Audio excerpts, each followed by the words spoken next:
now today we are going to start with a new topic, that is bone tumor in orthopedics.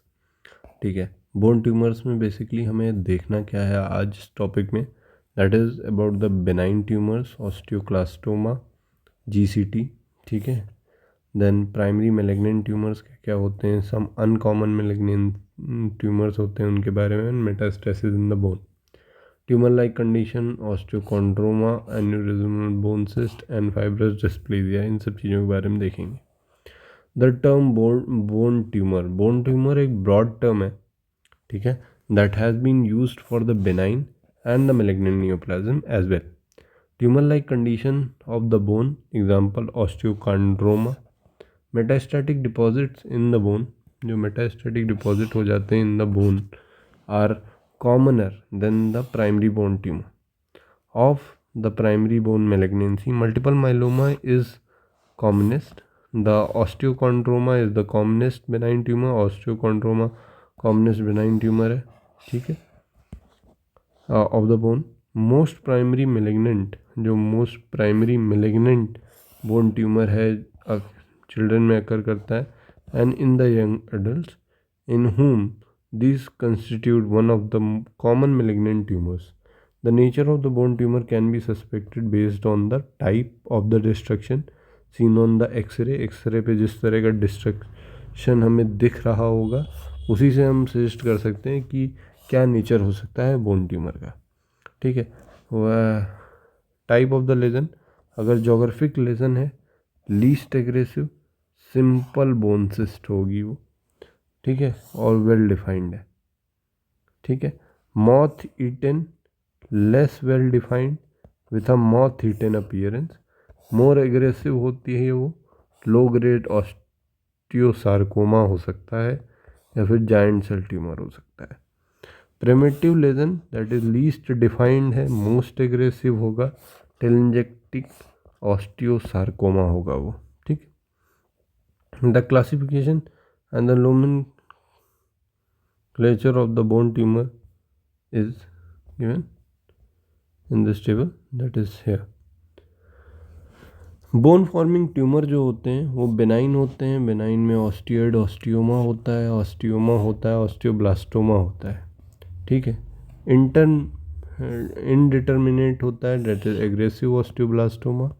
Malignant होता है osteosarcoma, conventional and variants. Cartilage forming जो tumours होते हैं उनमें benign होता है, that osteochondroma, that is exostosis, enchondroma, chondroma, chondromyxoid fibroma, chondroblastoma, और malignant में आता है chondrosarcoma. Giant cell tumour GCT जो होते हैं उसमें बेनाइन जीसीटी हो सकता है, इनडिटर्मिनेट जीसीटी हो सकता है, एंड मैलिग्नेंट जीसीटी हो सकता है. मैरो ट्यूमर जो होते हैं उनमें मैलिग्नेंट होगा तो इविंग सार्कोमा बोलेंगे.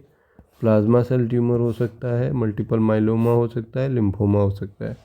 वेस्कुलर ट्यूमर्स में बेनाइन होता है तो हिमेंजियोमा या फिर ग्लोमेंजियोमा, और मैलिग्नेंट होता है तो एंजियोसार्कोमा. ठीक है, अदर्स में बेनाइन में न्यूरीलिमोमा, न्यूरोफाइब्रोमा, मैलिग्नेंट में malignant fibrous histiocytoma, liposarcoma, undifferentiated sarcoma and adamantinoma. Tumour like lesions में अगर बात करते हैं तो बोन सिस्ट एक होता है.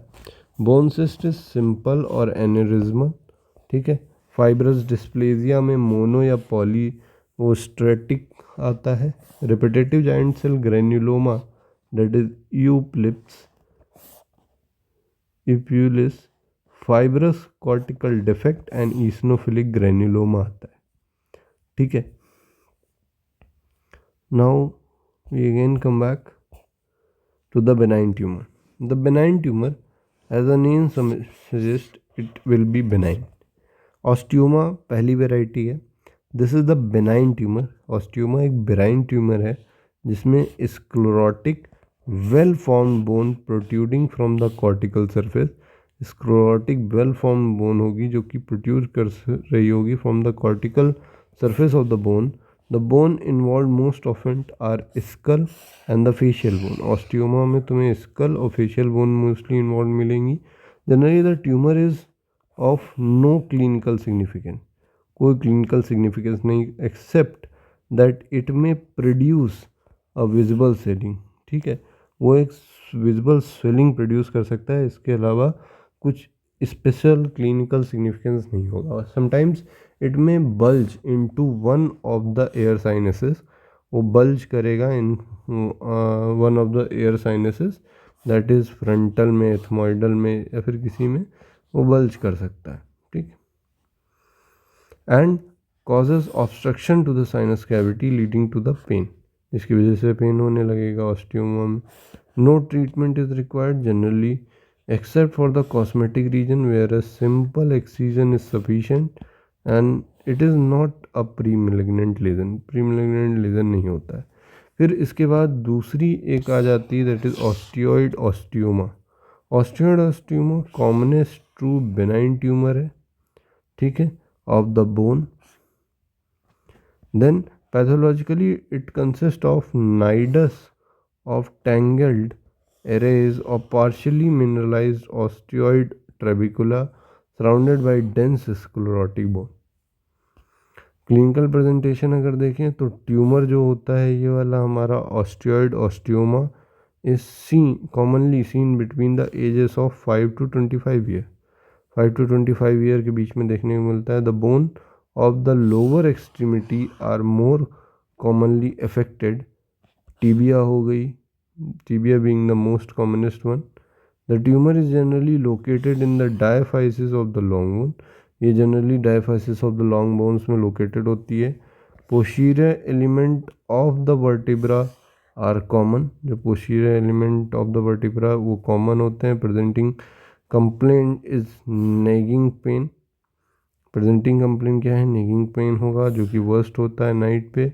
And is relieved by the salicylates, salicylates देने पे वो रिलीव भी हो जाता है, जो पेन होगा नेगिंग पेन वो साइक्लेट्स देने पे रिलीव हो जाता है। There are minimal or no clinical sign, minimal या फिर कोई भी क्लिनिकल साइन नहीं होगा except for the mild tenderness, कुछ माइल्ड टेंडरनेस होगी at the site of the lesion, जहाँ पे लेजन होगा, and a palpable swelling if it is superficial lesion, और एक पैल्पेबल स्वेलिंग हो सकती है अगर वो तुम्हारा सुपरफिशियल लेजन होगा। It is generally confirmed on X-ray, ये एक्सरे पे कन्फर्म होता है। The tumour is visible as a zone of sclerosis surrounding the radiolucent nidus, usually less than 1 centimetre in the size, less than 1 centimetre होगा in the size. In some cases nidus may not be seen on the plain X-ray because of the extensive surrounding sclerosis and may be detected on the CT,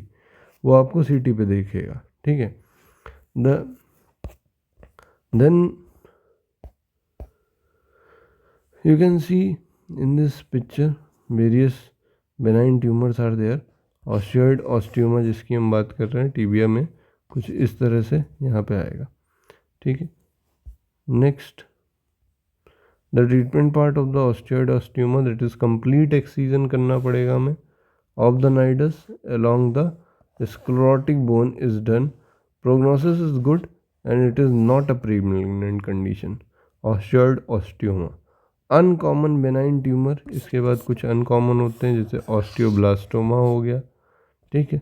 this is a benign tumour consist of vascular osteoid and a new bone. It occurs in the jaw and the spine, इसकी दो main खास चीज़ें हैं, एक तो वो spine पे और दूसरा जॉ पे, ठीक है। If the long bones it occurs in the diaphysis और द मेटाफोसिस, अगर लॉन्ग बोन्स में ऑस्टियोब्लास्टोमा होगा तो डायफाइसिस या फिर मेटाफाइसिस पे होगा, but never in the epiphysis, epiphysis में कभी नहीं होगा। It occurs in the patient in the second decade of the life, second decade of the life में होगा पेशेंट को। Patient presents with the aching pain, patient present करेगा aching pain के साथ। Radiologically it is well defined radiolucent expansible bone lesion 2 to 12 centimeter in the size। It is minimally reactive, new bone formation is there। treatment is by the curettage, curettage कर देंगे तो treat हो जाता है, ठीक है। Now we come to the chondroblastoma. Chondroblastoma basically एक cartilaginous tumour है, कंटेन करता है कैरेक्टरिस्टिक मल्टीपल कैल्शियम डिपॉजिट, उसमें मल्टीपल कैल्शियम डिपॉजिट हो जाते हैं. It occurs in the young adult. Young adults में देखने को मिलेगा. It is located around the epiphyseal plate. Bones around the knee are commonly affected. Radiologically, there is well-defined lytic region surrounded by the zone of sclerosis. Area of calcification within the tumor substance give rise to the mottled appearance. As you can see in this figure, chondroblastoma. This is how the picture is. Calcification within the tumor substance give rise to mottled appearance. ठीक है. Treatment is by the curettage and the bone grafting. Curettage और bone grafting करेंगे. Then we have haemangioma of the bone. This is a benign tumour. Haemangioma of the bone जो होता है, this is haemangioma rugger jersey spine. ठीक है. This is a benign tumour of the angiomatous origin commonly affecting the vertebra and the skull. Vertebra और skull को commonly affect करता है haemangioma of the bone. It occurs in the young adults. Young adults में होता है. Common presenting symptoms: persistent pain, feature of the cord compression. At times the lesion is asymptomatic. ज़्यादातर lesion जो होता है asymptomatic होता है. Typically one of the lumbar vertebra is affected. Typically एक कोई lumbar vertebra affect हो रही है. Radiologically it appears as a loss of horizontal striation and the prominence of vertical striation of the affected vertebral body. The importance of this tumor, importance क्या है इस tumor की? It lies in the differentiating it from the commoner disease like the TV spine or the metastatic bone disease of the spine. Treatment is by the radiotherapy. Treatment हम कैसे करेंगे? Radiotherapy. Adamantioma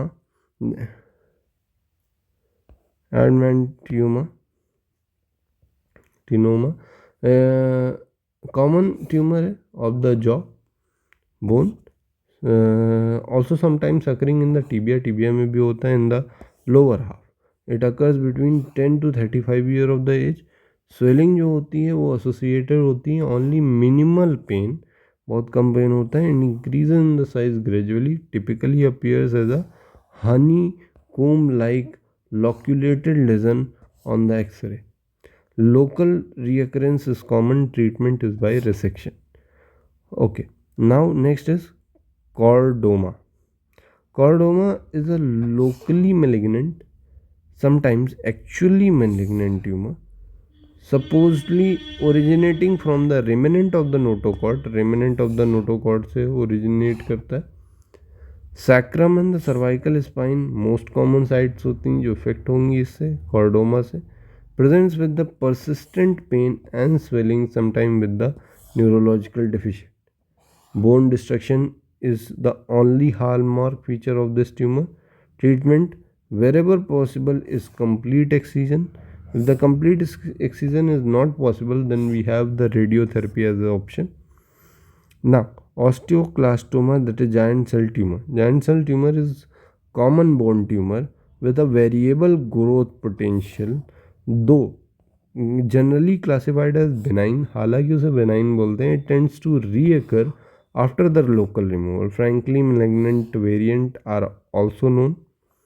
pathology, the cell of the origin is uncertain. Microscopically the tumour consist of undifferentiated spindle cells profusely interspersed with the multi nucleated giant.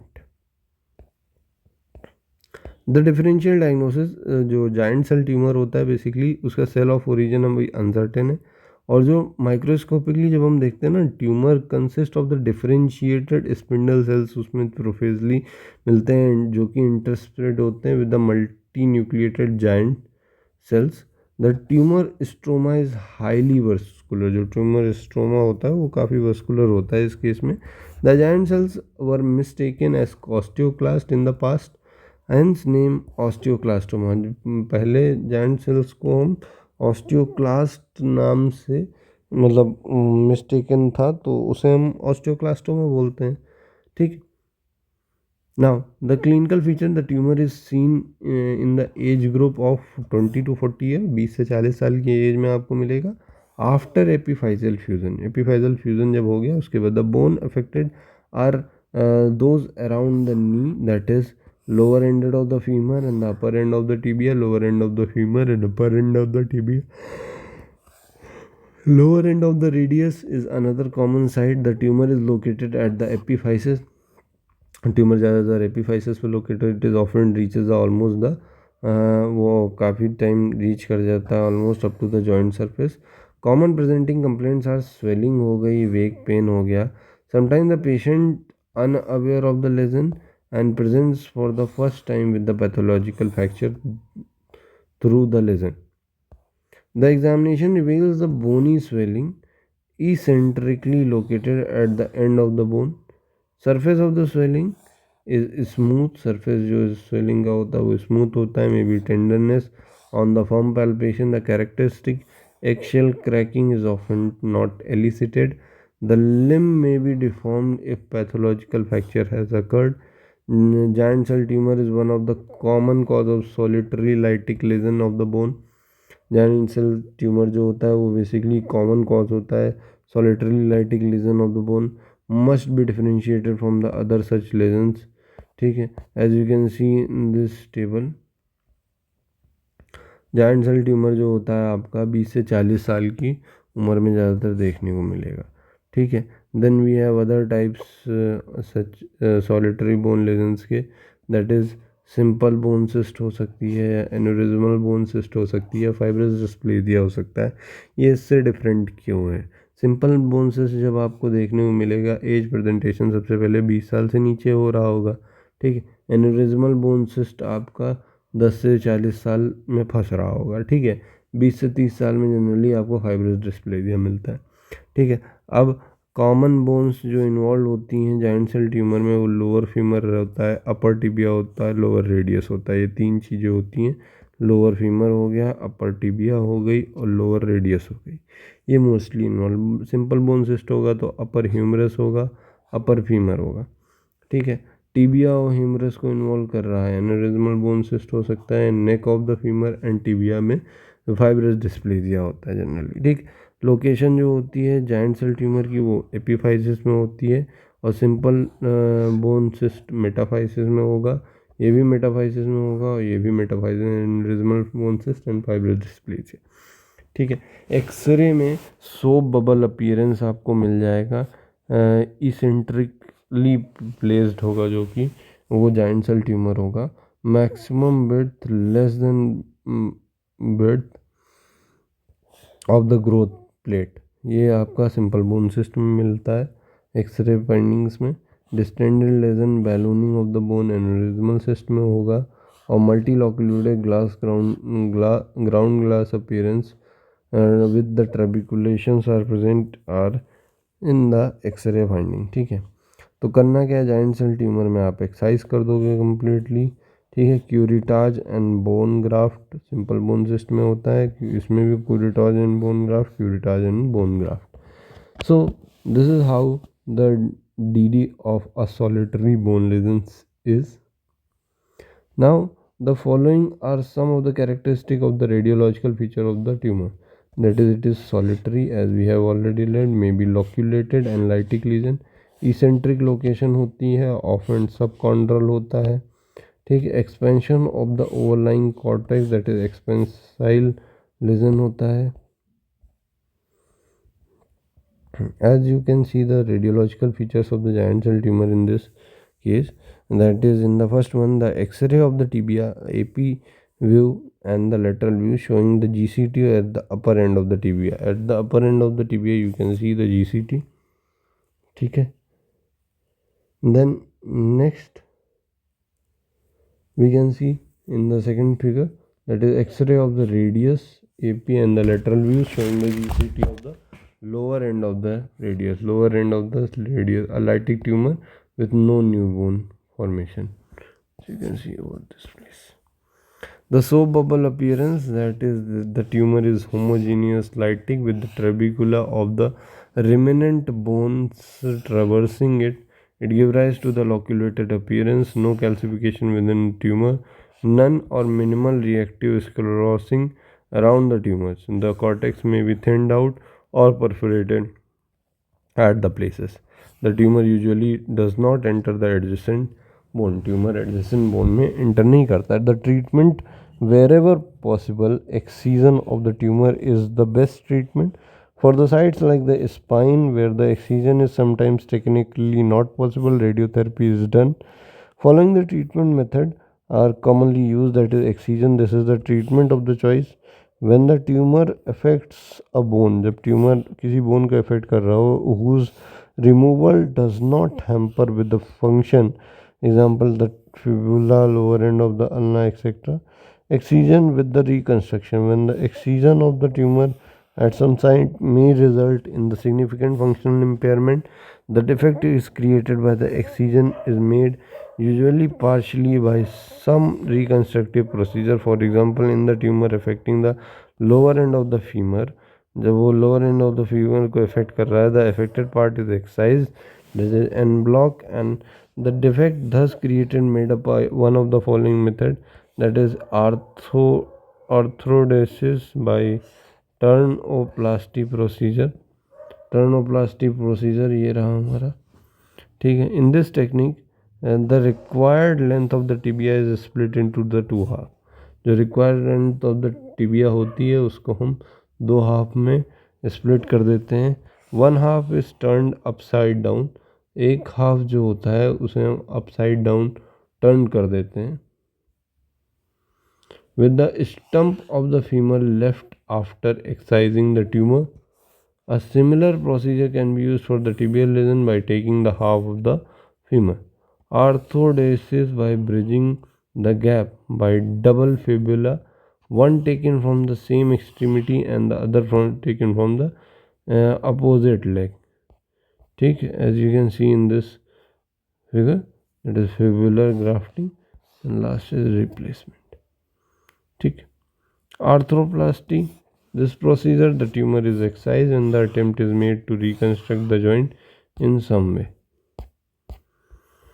This can be carried out using the autograft, that is patella, to substitute the articular defect, allograft replacing the defect with the preserved bone of the cadaver, or an artificial joint, that is prosthesis. Curettage with or without supplementary procedure. Curettage is performed alone, has disadvantages of high recurrence rate. This is because, however thorough the curettage may be, some cells are always left along the walls of the cavity. Some supplementary procedure used with the curettage have been reported to reduce the recurrence. Cryotherapy, where the liquid nitrogen is used to produce a freezing effect and thus kill the residual cells, and the thermal burning of the residual cells using the cauterization of the walls of the tumor are popular. Lately, the thermal effect of the bone cement has been used. Thermal effect of the bone cement use करते हैं हम। The cavity is filled with the bone cement. The cavity है उसको bone cement से भर देंगे, which by the heat it produces while setting kills the residual cells. So the residual cells को भी मार देंगे. Amputation for more aggressive tumors or following recurrence, amputation may be necessary. Radiotherapy is preferred treatment method for the GCT affecting the vertebra. Treatment for the GCT at the commoner site is given in the table.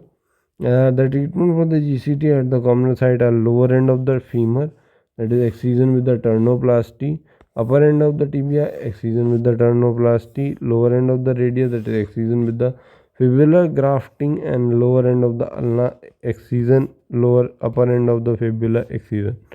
Proximal end of the opposite fibula is preferred since matches the lower end of the radius in the shape. The prognosis is as recurrence of the following treatment is serious problem. With every subsequent recurrence, there is tumor becomes more aggressive. The primary malignant tumor, जब primary malignant tumour की बात करेंगे तो osteosarcoma, osteogenic sarcoma होता है। Osteosarcoma second most common है and highly malignant primary bone tumour है। ठीक है, pathologically and osteosarcoma can be defined as malignant tumour of the mesenchymal cell characterized by formation of osteoid or the bone by the tumor cells. Then the classification, the tumor has been subclassified on the basis of the clinical setting where it occurs, its dominant histoomorphology. On the basis of the clinical setting, this tumor is divided into the primary and the secondary. Primary osteosarcoma, the commoner, occurs in the age group of 15 to 25 years. There is no pre-malignant condition, कोई भी pre-malignant condition नहीं होती related to it. It is very much more malignant than the secondary one. The secondary osteosarcoma occurs in the older ages, that is 45 year onwards. Some of the pre-malignant conditions often associated with it are Paget's disease, multiple endochondromatosis, fibrous dysplasia, irradiation to the bone, multiple osteochondroma, etc. On the basis of the dominant histomorphology, an osteosarcoma may be osteoblastic, that is with a lot of new bone formation. जो हिस्टोमॉर्फोलॉजी उसकी होगी उसके हिसाब से वो बहुत ज़्यादा अगर बोन प्रोड्यूस कर रहा है तो ऑस्टियोब्लास्टिक हो सकता है. कॉन्ड्रॉइड, that is basic cell being a cartilage cells, the fibroblastic, that is basic cell being the fibroblast. Telangiectatic or the osteolytic type, a predominant lytic tumor, whatever be the histoomorphology characteristic and the site of the origin. All the osteosarcoma are aggressive lesion, जितने भी osteosarcoma होते हैं सब aggressive हैं, and metastasizes widely through the blood stream, usually first to the lungs. Lymph nodes involvement, even the local, is unusual. Osteolytic type is more malignant than the osteoblastic type. Despite its aggressiveness, osteosarcoma rarely penetrate the epiphyseal plate. Most of the osteosarcoma falls into the primary conventional category and have following important features. the जो ये tumours होते हैं तुम्हारे वो ज़्यादातर 15 से 25 साल की उम्र में होंगे. कंस्टिट्यूट करते हैं commonest musculoskeletal tumour at this age. The common site of the origin, that is in the decreasing order of the frequency, are lower end of the femur, upper end of the tibia, upper end of the humerus. However, any bone of the body may be affected. Gross appearance क्या है, जो tumour होगा वो depend करता है dominant histomorphology पे. An osteoblastic tumour is greyish white, hard and has gritty feeling when cut. Chondroid type may appear opalescent and bluish gray. A fibroblastic type has more typical fish flesh sarcomatous appearance. Highly malignant telangiectatic type may have large area of the tumor necrosis and the blood filled spaces within the tumor mass, and the most tumor have mixed area. Histologically जो tumour होगा वो vary करेगा in the richness of the osteoid, cartilaginous and vascular component, but common to all is basically anaplastic mesenchymal parenchyma with the tumour cell surrounded by the osteoid. Clinical feature क्या है, pain is usually the first symptom, pain पहला symptom होता है, soon followed by swelling. Pain is constant and boring, pain constant होता है, boring होता है, and become worse as the swelling increase in the size. There may be history of the trauma, but more often incidental and just draws the attention of the patient to the swelling. Sometimes जो patient present करता है with the pathological fracture, जो swelling होती है is in the region of the metaphysis. Skin over the swelling is shiny with prominent veins. The swelling is warm and tender. Margin of the swelling are not well defined. Margin swelling की well defined नहीं होती हैं. Movement at the adjacent joint may be limited mainly because of the mechanical block by the swelling.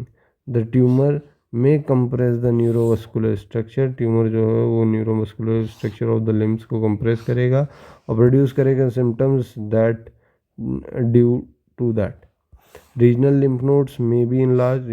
Renal lymph node हो सकता है enlarge हो, but are usually reactive. वो reactive होंगे.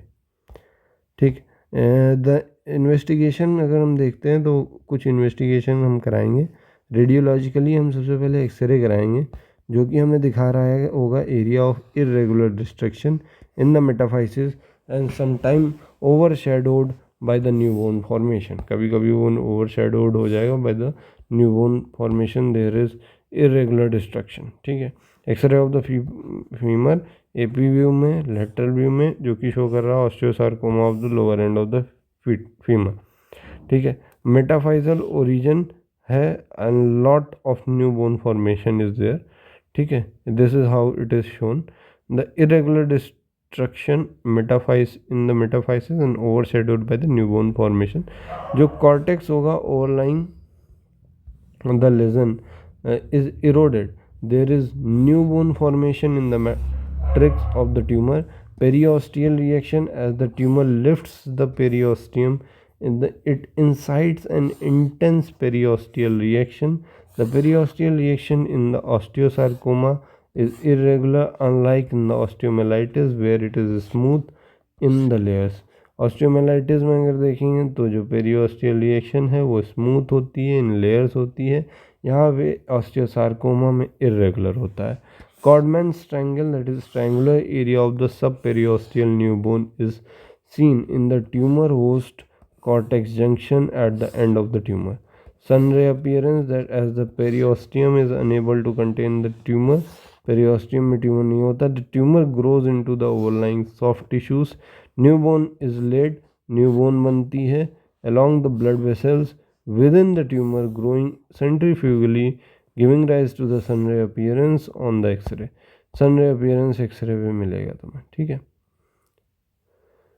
then the serum alkaline phosphate, that is SAP, serum alkaline phosphate, it is generally elevated, वो elevated तुम्हें मिलेगा, but is of no diagnostic significance. It has been considered as a useful parameter for the follow up के लिए अच्छा है, कोई diagnostic नहीं होता है।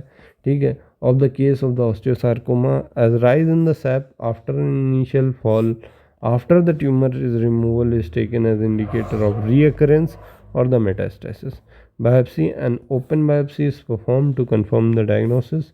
Some pathologists have gained experience in the diagnosis of the osteosarcoma by the small tissue sample obtained by the needle core biopsy, that is fine needle aspiration cytology, FNAC वगैरह से हम confirm कर सकते हैं। The treatment, that is aim is to confirm the diagnosis, to evaluate the spread of the tumor and to execute the adequate treatment. The confirmation of the diagnosis, that is histologically the tumor new bone formation is pathognomonic osteosarcoma. It is in the absence of the classical appearance on the histology. The clinical and the radiological picture is taken into the consideration. Evaluation of the spread of the tumor, this consists of the evaluation of the extent of the involvement of the affected bone and that of the spread of the tumor in the other side. The lungs is the earliest site for the metastasis. The chest x-ray should be done to detect the same. The CT scan may be required in the cases where the metastatic lesion is unclear on the chest x-ray. It is important to know the extent of the involvement of the affected bone by the tumor for the following reasons. As you can see, to the plain amputation surgery, complete removal of the local tumor को completely remove करना of the vital importance. In the amputation surgery, the tumor may have slip areas in the medullary cavities and can result in the reoccurrence even after the amputation. To plan a limb saving operation in case presenting early, a radical excision of the tumor is being performed these days. Limb saving surgery, thus avoiding amputation. Method used for the precise evaluation of the spread of the tumor locally are bone scan for the finding the intramedullary spread, that is the skip lesion, and the CT and MRI scan for the finding of the soft tissues spread. These investigations are indicated only if the limb saving surgery or an amputation, though the affected bone is contemplated. The treatment of the tumor, the treatment consists of the local control of the tumor and the control of the micro and the macro metastasis. Local control की बात करें तो this is achieved by the surgical ablation, surgical ablation करेंगे हम। Amputation remains the main stay of the treatment. It can be palliative amputation हम कर सकते हैं, perform for the advance diseases, aiming at pain relief for a better life. When done for the more definitive purpose, complete removal of the tumor must be ensured. In the past, high amputation or the disarticulation through a joint proximal to the affected bone were were done to avoid the stump reoccurrence. With the availability of the effective chemotherapy, and the stump recurrence can be prevented even if the amputation is performed through the affected bone, provided it is performed taking a safe margin beyond the tumor. Usually हम 10 centimetre का margin लेते हैं beyond the tumour. It gives recommended levels of the amputation in the osteosarcoma at the common site. ठीक है, अगर मान लो lower end of the femur पे osteosarcoma है तो हम मिड थाई एम्पुटेशन करेंगे, हिप डिसआर्टिकुलेशन कर सकते हैं. ठीक है, upper end of the femur है तो हिप डिसआर्टिकुलेशन कर सकते हैं, हिंड क्वार्टर एम्पुटेशन करते हैं. ठीक है, upper end of the tibia है तो मिड थाई एम्पुटेशन करते हैं, upper end of the humerus है तो 4 क्वार्टर एम्पुटेशन करते हैं. ठीक है, then recently with the possibility of early diagnosis there is trend towards the limb saving surgery. आजकल हम limb saving surgery परफॉर्म करने की कोशिश करते हैं. After the proper assessment, locus spread of the tumor, a radical excision is performed, bone defect may be made up with the bone graft. bone defect को हम bone graft से फिर से बना देते हैं. और by using the prosthesis, effective chemotherapy has played an important role in the change of the approach. Role of radiotherapy. Radiotherapy is used for the local control of the disease. For the tumor occurring at the surgically inaccessible site in the patient refusing surgery, routine preoperative radiotherapy is no longer preferred method. Control of the distant macro and the micro metastasis. In majority of the cases, micro metastasis has already occurred by the time of the diagnosis is made. They are effectively controlled by the adjunct chemotherapy and immunotherapy. Solitary lung metastasis may sometimes be considered suitable for the excision. Role of chemotherapy. Chemotherapy has revolutionized the treatment of the osteosarcoma. It is given pre and the post-operative.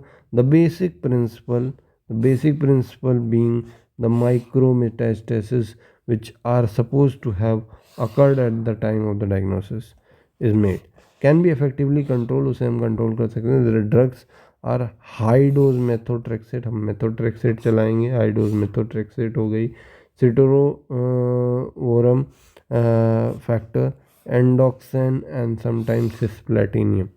Many drugs combinations and protocols are under the trials these days. These drugs are highly toxic. ये drug काफ़ी toxic होती हैं. should be given in the center where side effects can be effectively managed. Role of immunotherapy. There is new concept not yet practiced widely. This is the technique. A portion of the tumor is implanted into the sarcoma survivor and is removed after 14 days. The sensitizes the lymphocytes from the survivor are infused into the patient. These cells then selectively kills the cancer cells. Patient is checked up everywhere in the 6 to 8 weeks. Any evidence of the recurrence of the primary tumor or the appearance of the secondary in the chest is diagnosed early and treated. Practical plan for the treatment of the management of the case of the osteosarcoma is shown as. सबसे पहले हम clinical suspicion करते हैं, उसका confirm करते हैं. Local part x ray करेंगे, chest x ray करेंगे, फिर बायोप्सी करके कंफर्म करेंगे डायग्नोसिस को. देन उसके बाद चेस्ट एक्सरे अगर तुम्हारा नॉर्मल आ रहा है, ठीक है, या फिर उसमें कुछ सेकेंडरी शो हो रही हैं, पहले नॉर्मल का देख लें. अगर चेस्ट एक्सरे नॉर्मल है, लोकल कंट्रोल ठीक है।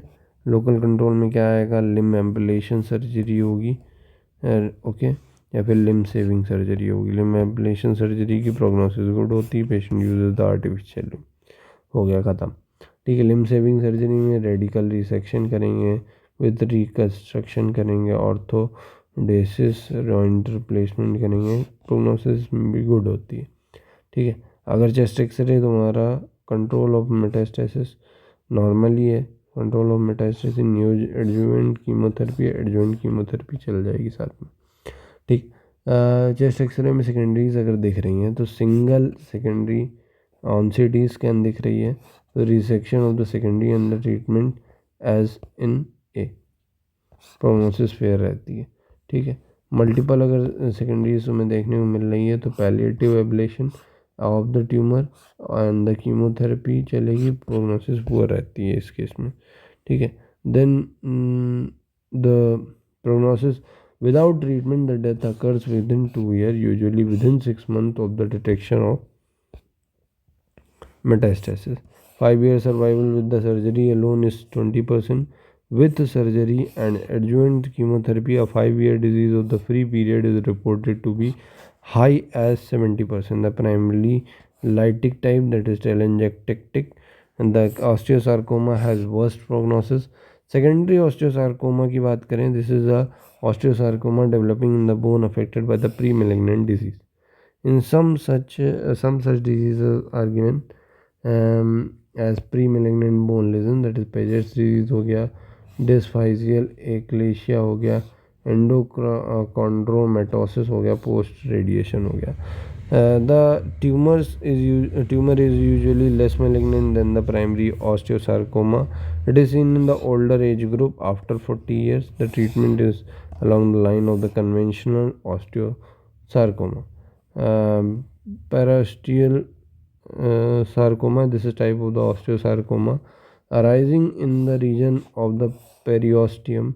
It is a slower growing tumor seen in the adults. Most common site is lower end of the femur and the treatment is on the lines of the osteosarcoma. Prognosis is better. And then one of the important topic, that is the Ewing's sarcoma. Ewing's sarcoma highly malignant tumour होता है भाई। ठीक है। Ewing sarcoma highly malignant tumour होता है occurring between the age of 10 to 20 year. Ewing sarcoma 10 to 20 year में मिलता है, sometime up to 30 year.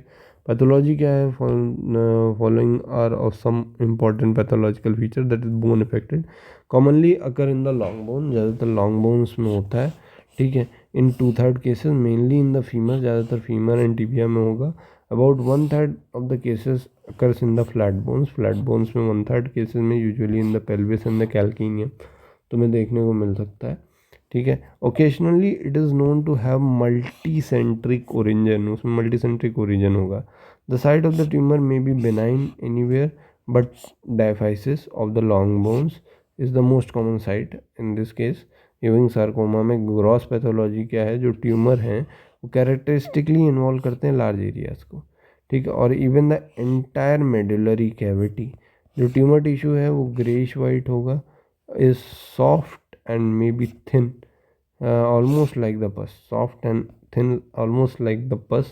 The bone may be expanded and periosteum elevated with the subperiosteal new bone formation often in the layers, जो कि layers में होगा. The tumor ruptures through the cortex early and extends into the soft tissue.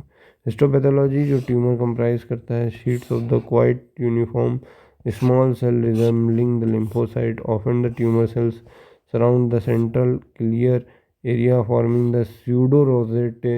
The tumor grows fast and metastasizes through the bloodstream to the lungs and the other bones. Clinical features क्या हैं, tumour अकर करता है 10 to 20 years of the age, patient present with the pain and swelling, there may be history of trauma preceding the onset and it is usually incidental. Often there is associated fever, there is which is in which case it may be confused with the osteomyelitis. On examination, the swelling is usually located in the diaphysis and has feature of suggesting the malignant swelling.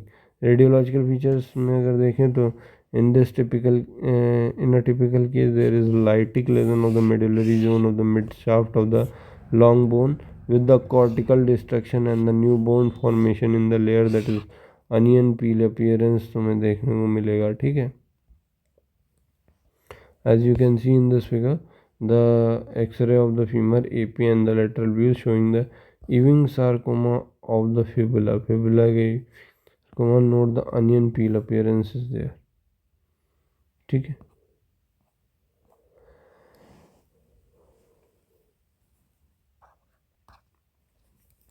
In atypical presentation, the tumor may be located in the metaphysis. Tumor locate होगा metaphysis में and may be confused with the osteomyelitis. It may be predominant soft and may resemble a soft tissue sarcoma.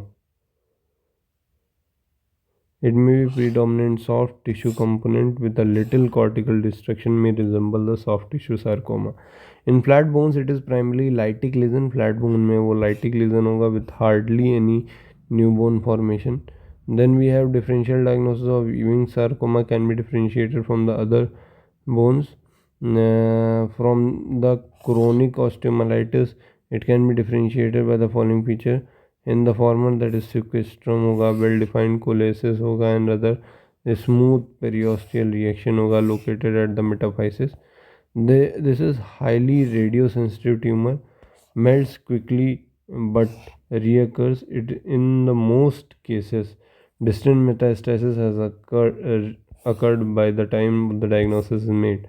The treatment consists of control of the local tumor by radiotherapy 600 Hz and control of the metastasis by the chemotherapy. Chemotherapy consists of the vincristine, cyclophosphamide, adriamycin in the cycles repeated every 3 to 4 months for about 12 weeks to 18 cycles. Prognosis is very poor. Bone-to-bone secondaries are very common with the availability of the potent chemotherapeutics, drugs, and 5-year survival, which was the only 10%, and it has now improved to 30 to 40%. Then multiple myeloma से हम second part में देखेंगे इसके.